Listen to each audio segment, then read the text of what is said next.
elder brother, the Executive Secretary of the National University Commission, Professor Abubakar Adamu Rashid Yamenai, members of his management team here present, our respected Vice Chancellors of the federal universities in Nigeria. Permit me to recognize some of you specifically. However, I have tremendous respect for all of you. Beginning with my alma mater university, where I obtained my BTech, MSc, and MBA from the same university, Professor Muhammad A. Abdul Aziz, the Vice Chancellor of Abubakar Tafawa Balewa University, Bauchi. I obtained my BTech from there, my MSc from there, and also MBA from the same university before I left Nigeria for the United Kingdom, where I obtained my PhD. Furthermore, he taught me as an undergraduate student. He was my teacher for Physics 202. And I could recall vividly, in the morning we were to write the paper and I fell sick. I was taken to university clinic and I was hospitalized there. So I wrote that examination on my hospital bed. And most probably significant percentage of our students failed the course. And I was able to pass the course with a good grade. Furthermore, I served in the same university for over 10 years. I was a programmer there, graduate assistant there, assistant lecturer there, lecturer 2 there, lecturer 1 there, before I left for International University of Medina. Secondly, my current Vice Chancellor, the Iron Lady, Professor Oti Inena, the Vice Chancellor of the Federal University of Technology, Owerri. As they say, once a teacher, always a teacher. The time I spent at the National Information Technology Development Agency, NITDA, as the DG, I was engaged with some academic institutions. I was also engaged with National Open University of Nigeria. They has given me an appointment on 24th April 2018, where we signed an MOU between NITDA on one hand and NOUN on the other. And all the PhD holders at NITDA were engaged by the university under my leadership, where we developed the curriculum of most of their ICT courses, and we were engaged in teaching and supervision. And I was also engaged with Massachusetts Institute of Technology while in NITDA, particularly in the area of Regional Acceleration Entrepreneurship Program, REAP, where I served as the champion of MIT from 2019 to 2021. So she is my current Vice Chancellor. The way you report to ES, it is the same way I report to her. Before the strike, I was also teaching. I taught in the first semester, Fundamental of Software, and I have been teaching in the second semester, and I'm supervising PhD candidates in the area of cybersecurity. So because of this, you may wish to address me, sir, and I will address you as sirs, because I also report to one of you. It is because of that tremendous respect I have for you. By now, I am supposed to be in the State House, attending an event with the President of the Federal Republic of Nigeria for NNPC Limited that is going to be unveiled. But I tendered my apology. I say I am about to address a gathering that I don't know how to apologize to them. So, most probably, it could be after this discussion that I will rush to the State House. If possible, I will be able to attend the completing part of the program. And then we will have another meeting with Mr. President. And I know it involves our universities, because from the composition of the committee, Minister of Education, Finance, Budget and National Planning, Minister of Labor and Employment, DG Budget Office, Accountant General, the acting, and my humble self, the Minister of Communications and Digital Economy. I believe the issues to be discussed are related to the issues of our federal universities.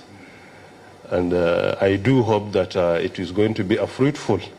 However, it is not yet in the public. It is out of respect. I have said it to you.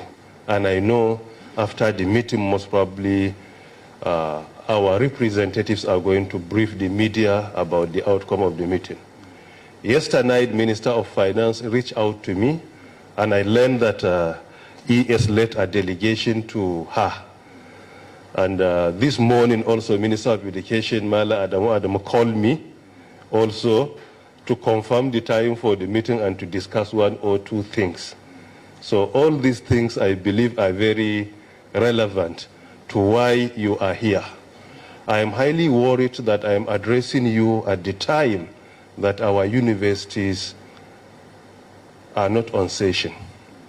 I am highly worried because I know the role university occupies in our society when it comes to educating our younger ones, research and development, when it comes to job creation and many more. I do hope that a solution will be found as soon as possible.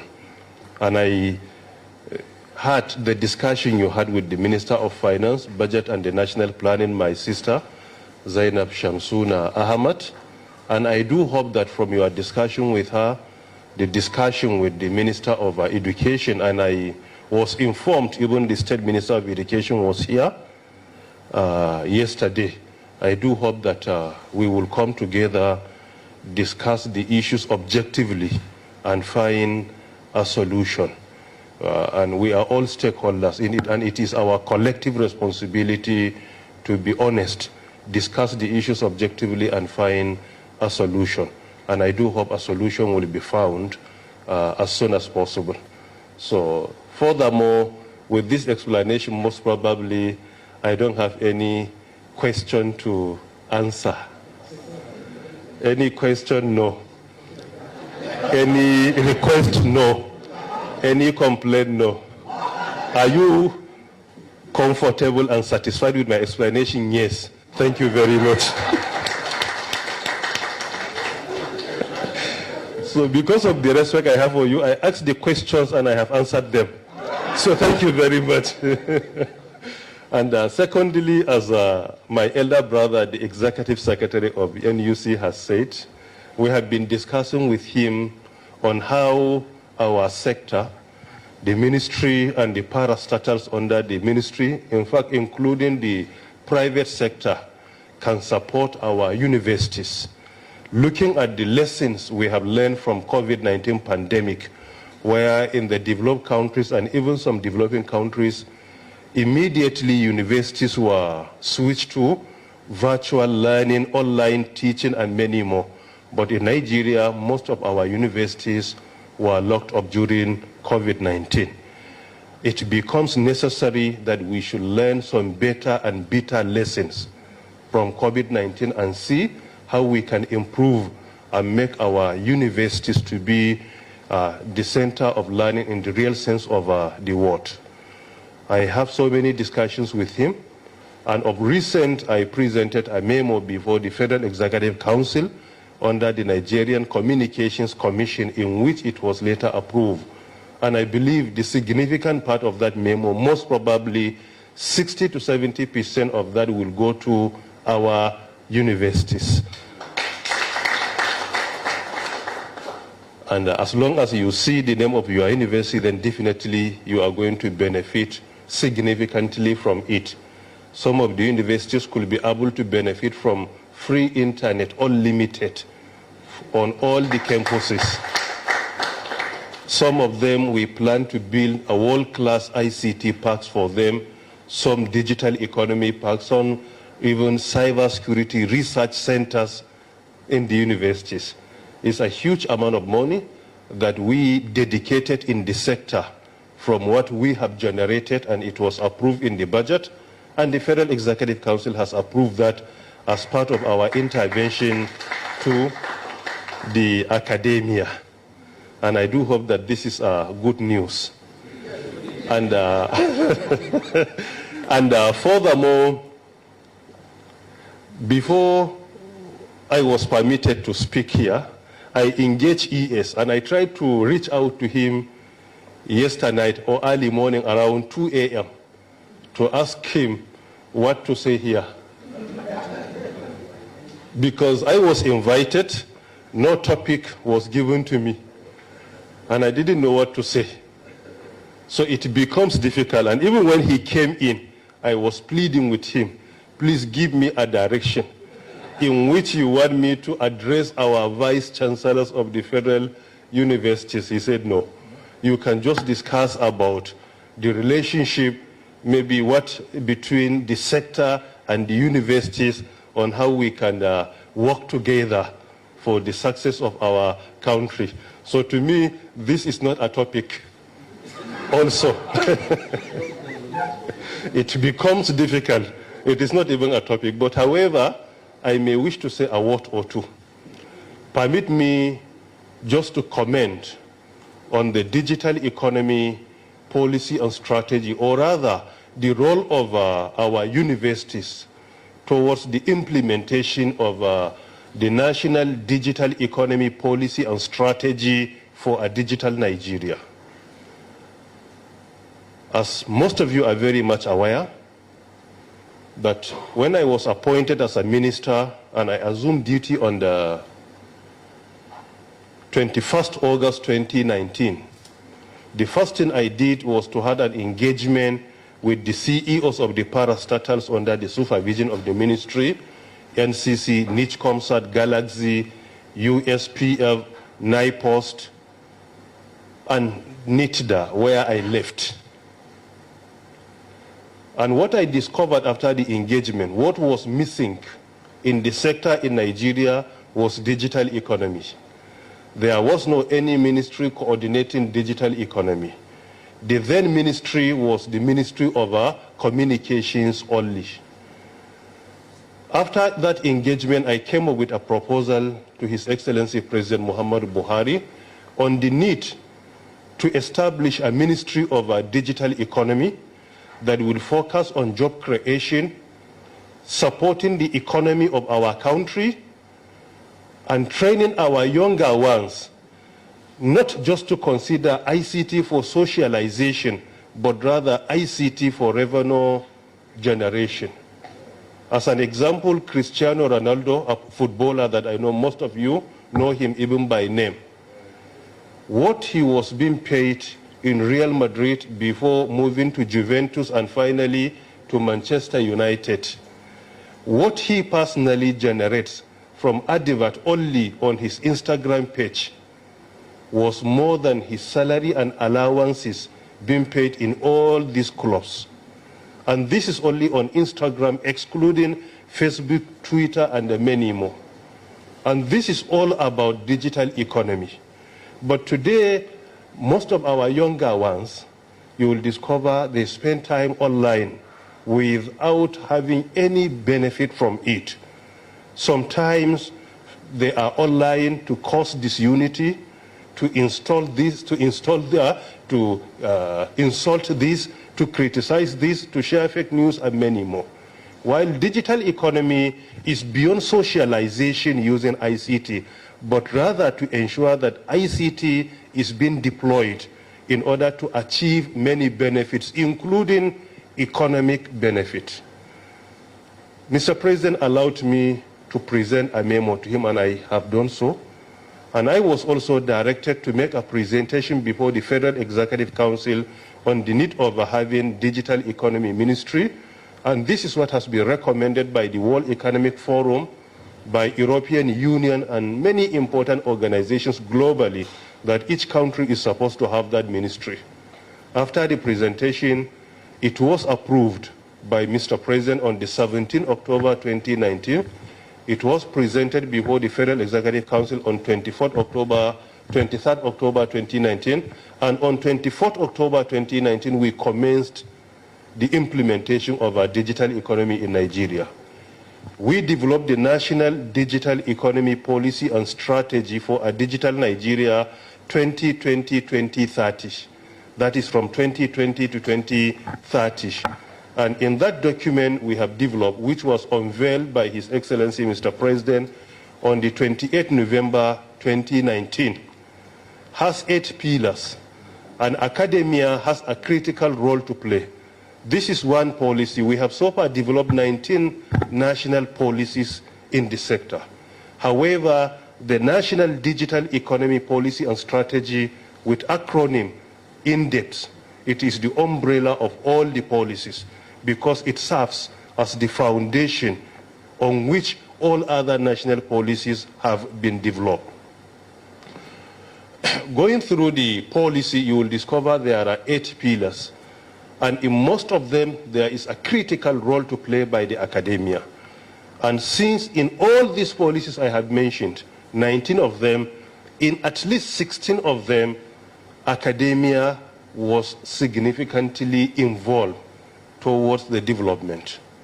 Because the best model being used today is not for academia or private sector or industry to operate as stand-alone, but there is need for collaboration and partnership, like as it is in the triple helix model. There is need for academia, there is need for industry, and there is need for government, particularly the policy makers. They work together. And that is why the global best practice today, even academics are encouraged to go to either public offices or industry for their sabbatical and many more. Contrary to what we usually do, switching from one university to another university, teaching almost the same courses, but changing from university to public office like NUC or any other institutions, or NCC, for example, or NITDA, or going to industry where you will have first-hand information. It will enrich your knowledge and make you a multidisciplinary scholar than staying on only one lane. And this is the global best practice today. In INDEPT, that policy, we have 8 pillars. Pillar number 1 is developmental regulation, in which universities that have law department has a critical role. They have a critical role to play. 2, digital literacy and skills. Pillar number 3 is solid infrastructure, broadband penetration, data centers, and many more. Pillar number 4 is service infrastructure, like the e-commerce, online activities, and many more. Pillar number 5 is digital services, promotion and development. Pillar number 6 is solid infrastructure. Pillar number 7 is digital society and emerging technologies. Pillar number 8 is indigenous content, development and promotion. These are the 8 pillars in the INDEPT. And if you look at them critically, you will discover that in each and every pillar, universities have a role to play. Digital economy is the leading economy today in the world. The word digital economy was coined in 1995 by Don Tapscott in his best-selling book entitled as Digital Economy, The Promise and Peril. In that book in 1995, he coined the word digital economy. He attached that adjective to the word economy. And since then, as at yesterday night by 10 p.m. when I searched, that is on 18 July 2022,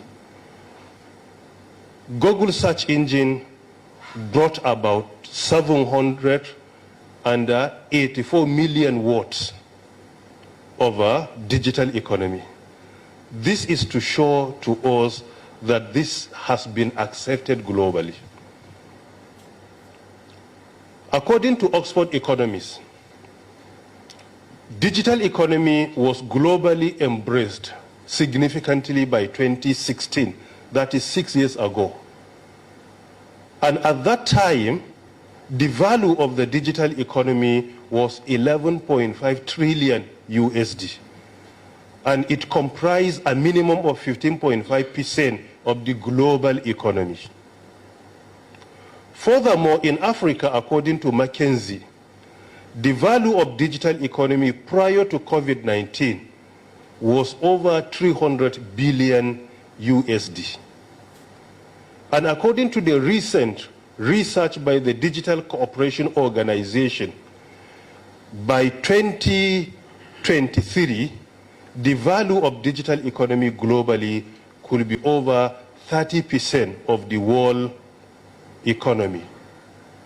Furthermore, according to the World Economic Forum, by the end of 2022 this year, the value of digital economy could be a minimum of 60% of the entire world economy.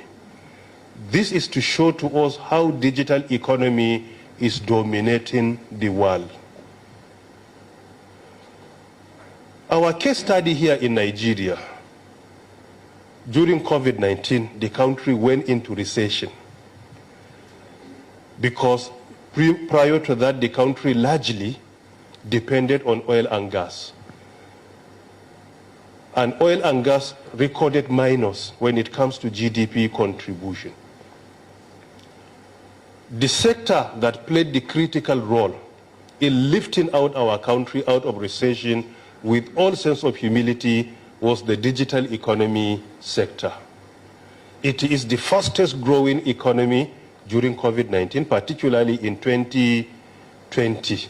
If you look at the last quarter of 2020, it was the only sector that grew by double digits, 14.70%. And if you add the remaining sectors from second, third, fourth, fifth, and sixth combined together, their growth rate combined together was not up to that of the digital sector, digital economy sector alone.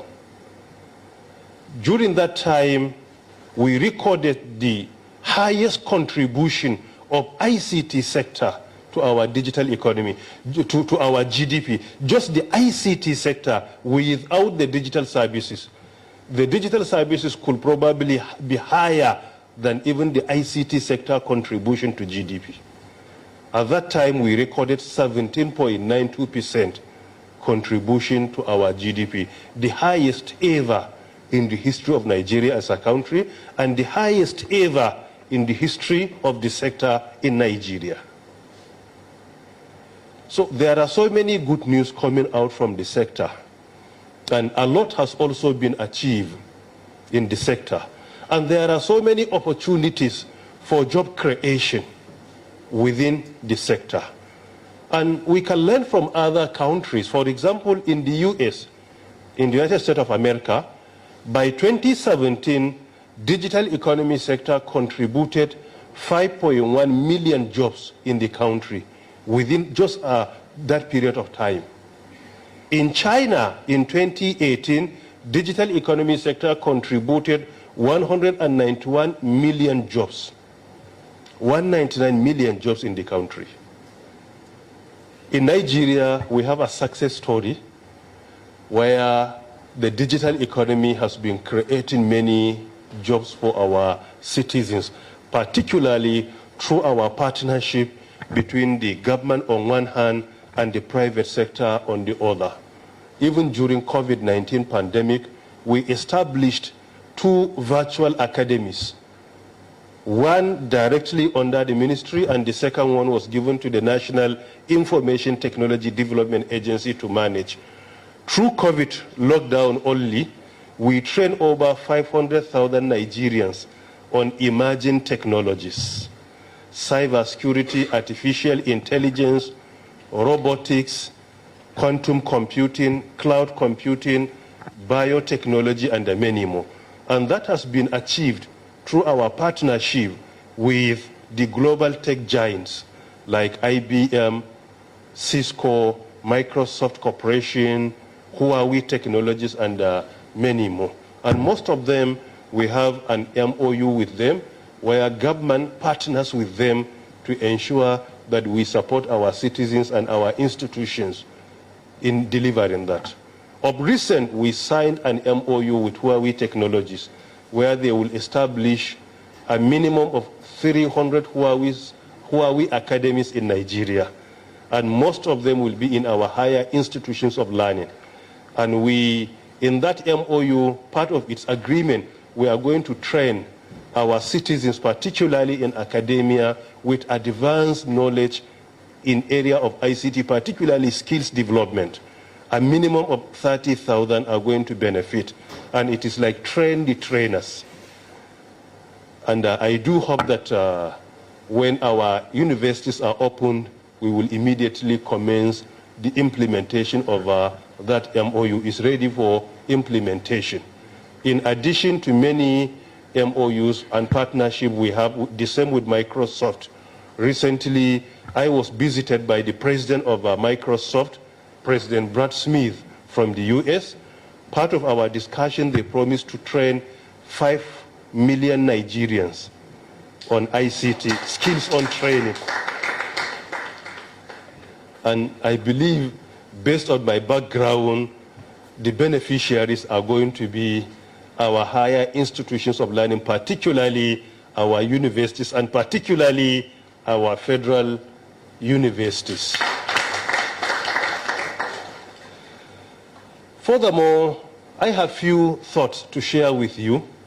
It could be my opinion, but I do hope it is important, with the privilege I have to discuss with you, to address some of the challenges I have observed, particularly after occupying office as the DG NITDA and then the Minister of Communications, then and later the Minister of Communications and the first ever of digital economy, with all sense of humility.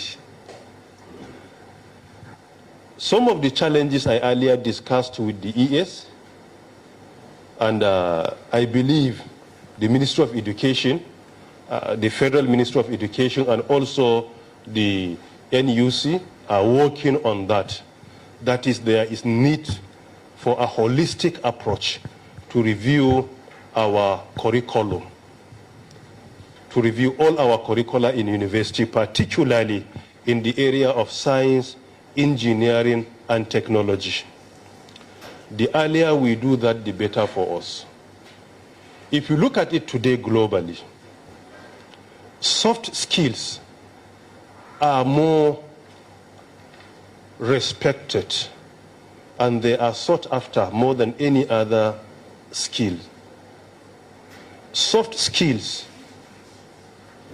are more important today than the hard skills. Hard skills accommodate hands-on, maybe on ICT, on cybersecurity, on robotics, and many more.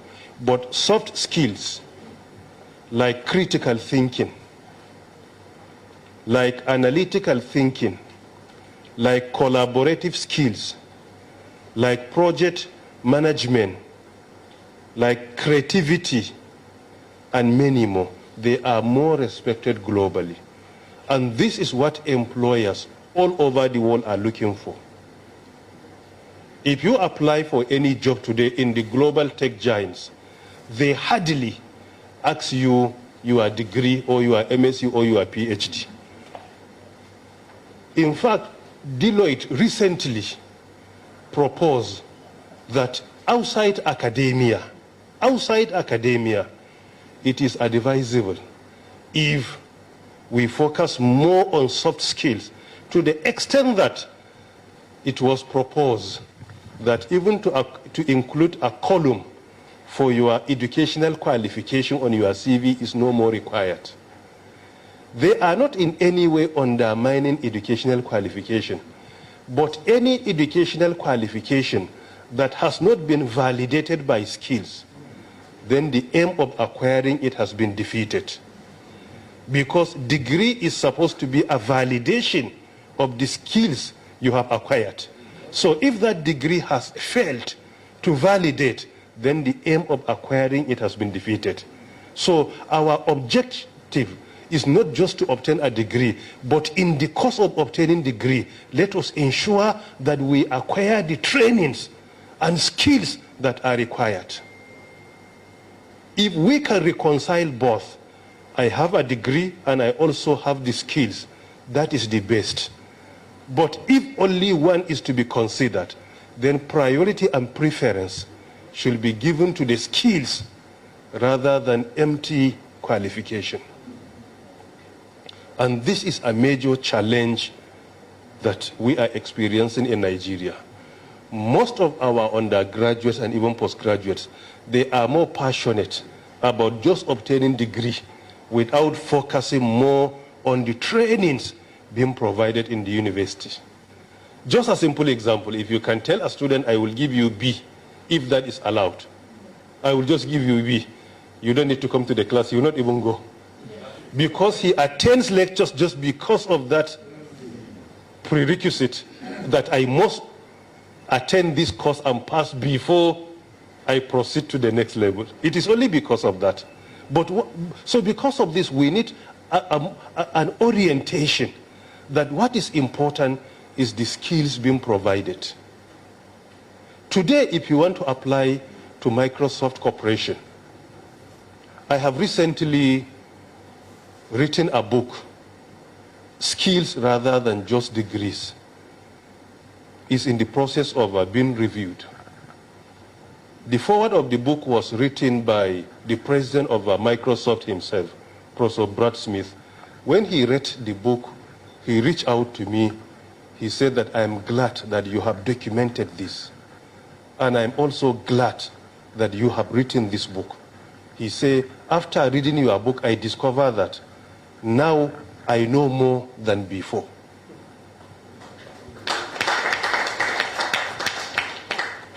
And this is the president of Microsoft Corporation in the US.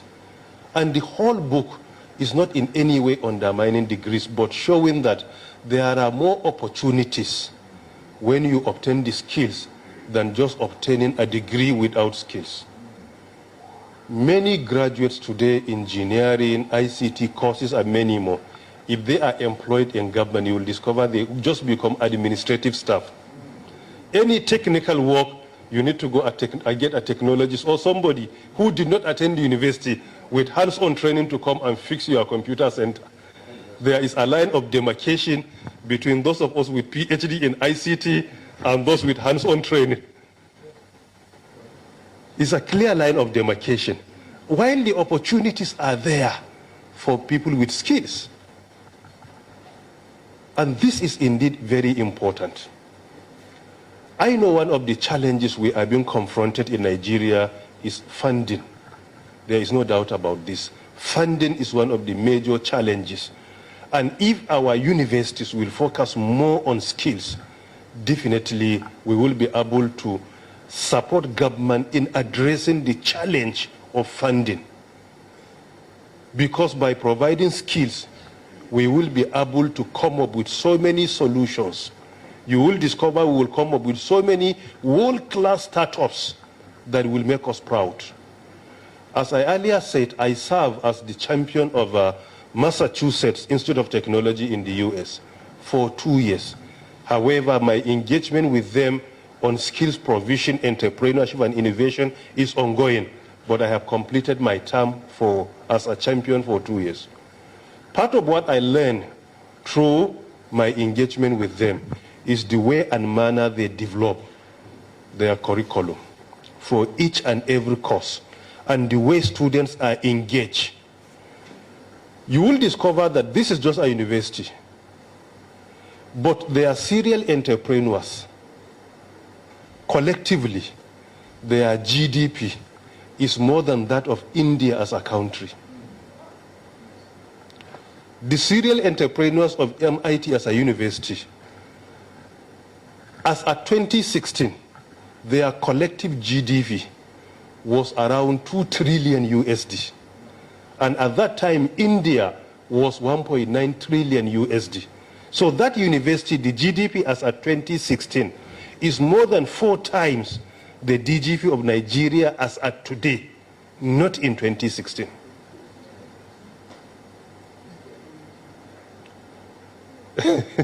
So by implication, it could be even more than the GDP of Africa. Because Lagos alone today, if Lagos were to be a country, the GDP of Lagos could be the 6th highest GDP in Africa. As at today, the GDP of Lagos is more than that of Kenya. It's more than that of Ethiopia with over 100 million people. Why? Because of that dominance of skills and tech giants and many more in Lagos. There was a research entitled MIT Nation. If MIT University were to be a nation today, it will be the 9th or the 10th largest economy globally. And if you look at the way students are being taught, you will discover that the whole focus is not just about to graduate and become an employee, but rather to graduate and become an employer. That is the target, just to become an employer. So their passion, their interest is not just to graduate and start roaming about looking for jobs. Their passion is when you graduate, you become an entrepreneur immediately. That is why their focus is what they call IDE, innovation-driven enterprises. Innovation-driven enterprises. They focus more on two things: digital innovation and digital entrepreneurship. And this is just a university. There is a similar one that is IIT, the Indian Institute of Technology. Is another good example. If you look at the design of IIT in India, is very similar to MIT. In the course of writing that book, I was just conducting a research of the CEOs of the global tech giants globally. And I discovered that in ICT, more than 80% of the CEOs are either graduates of IIT India or an institution that is affiliated to IIT India. Most of them, they are from that institution. To the extent that one graduate of IIT India is averagely an employer of 100 people globally. One graduate. So today, we complain about the problem of unemployment in Nigeria. I strongly agree there is an unemployment problem. However, the most worrisome is not an unemployment, but unemployability. Unemployability is the major challenge when it comes to science, technology, and engineering, where a student will graduate, but he will not be able to deliver hands-on any assignment given to him with regards to his area of study. This is the major challenge. I don't want to mention names or institutions. The time I spent in government, in NITDA, almost 3 years, as a minister today, almost 3 years, I have learned a lot. That definitely, the earlier we address the challenge of unemployability, the better for us. And the only way to address the challenge of unemployability is through prioritizing skills in our teachings and many more. There are so many models. If it is university, MIT is a good model. IIT is another model in which I encourage our respected vice chancellors to look into their teachings and many more. And I believe there are many beneficial lessons for our country and also for our universities. So the issue of unemployability is more worrisome. If a student, a citizen graduates from a university, as long as he has skills, then let him not look at only the border of Nigeria. The opportunities are out there. Of recent, just because of COVID-19, around 161 million new jobs had been created globally. The whole world population now is around 7.8 to 7.9 billion. In Nigeria, is around 210 to 220 million. And Africa is 1.3 billion. So by implication, if you look at the world population and the total number of jobs created just because of COVID-19, you will discover that if this is to be shared averagely, Nigeria will have at least 5 million jobs. But why our citizens fail to utilize the opportunities globally? Because of lack of skills. Even social skills are missing with most of our students. Just to see people that are kind to you, thank you, can I help you? You enter somewhere, your student behind you, hold the door for him. This is social skills, just how to interact with people. Even that one is missing. A student will come to the vice chancellor not knowing how to say, good morning, sir. Some will address you like his colleague or his driver because his father is financially okay. He doesn't think that anyone is supposed to be respected. That is the problem. So even social skills on how to interact with human beings is missing. And this is worrisome. Because when you encounter somebody, the way you interact with him, that impression is the one that will stay for long with him. It will last long. And it remains for a long period of time. That impression, the way you smile, the way you appreciate it. You just encounter him. Can I help you, please? It's just as simple. But it means a lot to him. So we need to focus more on social skills for our students, soft skills, critical thinking. Look at this Gmail. It's one of the most robust emails today. And it's a product of critical thinking. It's a product of critical thinking. Just homework was given to the employees of Google that by tomorrow you should come up, go and partake in critical thinking and come up with a solution that will help people globally. Just an employee come up with Gmail account. Within 24 hours he came up with it. Critical thinking is key. Sometimes to identify a problem and come up with a solution is even more important than bringing the solution. Just identify the problem is enough. You cannot do that without critical thinking. Today, the largest e-commerce platform in the world is Amazon. Amazon is the largest, but today Amazon doesn't have one shop where they sell any property, any commodity, but they are the largest and the richest in the world. Jeffrey Bezos, for over 4 years, he was the most richest man in the world. Why? Because of providing Amazon platform. And they didn't have one shop. They only bring together potential buyers and potential sellers to interact. And that made them to be the richest in the world. Today, the biggest and the largest taxi company in the world is Uber. But Uber doesn't have one taxi car today. They don't have it, no single, and they are the largest. And what they generate because of that critical thinking and providing the solution, no any taxi institution or company can generate that. So look at the critical thinking. Mark Zuckerberg, when he came up with his startup of Facebook at that time, a company approached him, wanted to buy with around 200 million USD. He decided not to. In fact, he was contemplating. He approached Steve Jobs, the co-founder of Apple. Said, this is my dilemma. What is your advice? He said, I will not advise you. What you only need to do is to find time and think. So he gave him only 3 words.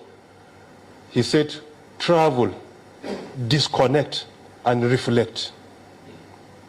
So he traveled from the US to India. He disconnected from people and he reflected.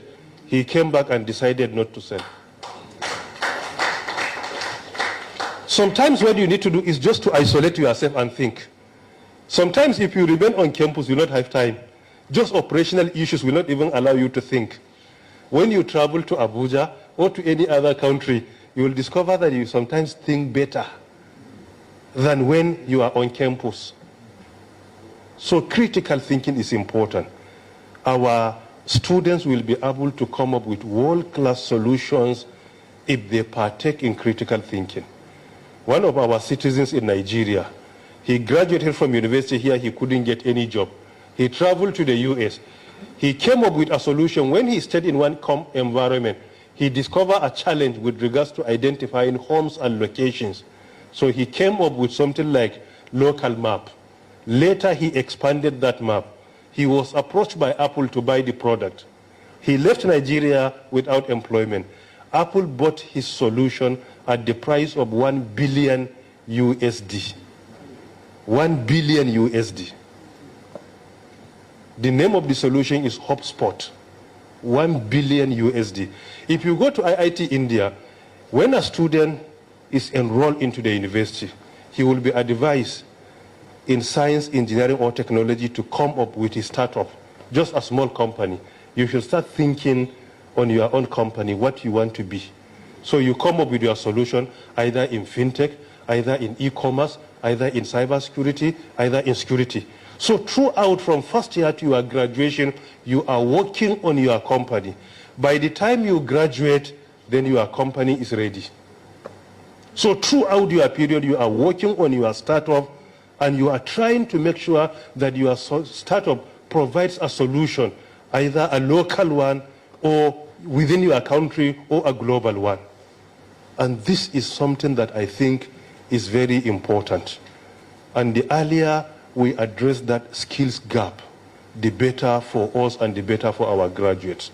And I think as university vice chancellors, you have a critical role to support our executive secretary. They have reached a advanced stage, I know, of reviewing that. It was mentioned by the Minister of Education in one of the memos he presented at the Federal Executive Council. And just more than a month ago, I was with the ES, also in another program where that was mentioned. It is not just about developing the curriculum. Let us ensure that we train and retrain our staff, both academic and non-academics, so that that can be implemented, because without that, it becomes difficult for even that one to be implemented. Curriculum cannot implement itself. There must be people with requisite skills so that it can be implemented effectively. I am not here for any lecture. I'm just here for a talk. So, there is no way a student can lecture his teachers. I sincerely apologize. I am not here for a lecture. I am just here just to remind you about what you know better than all of us. Thank you very much for listening.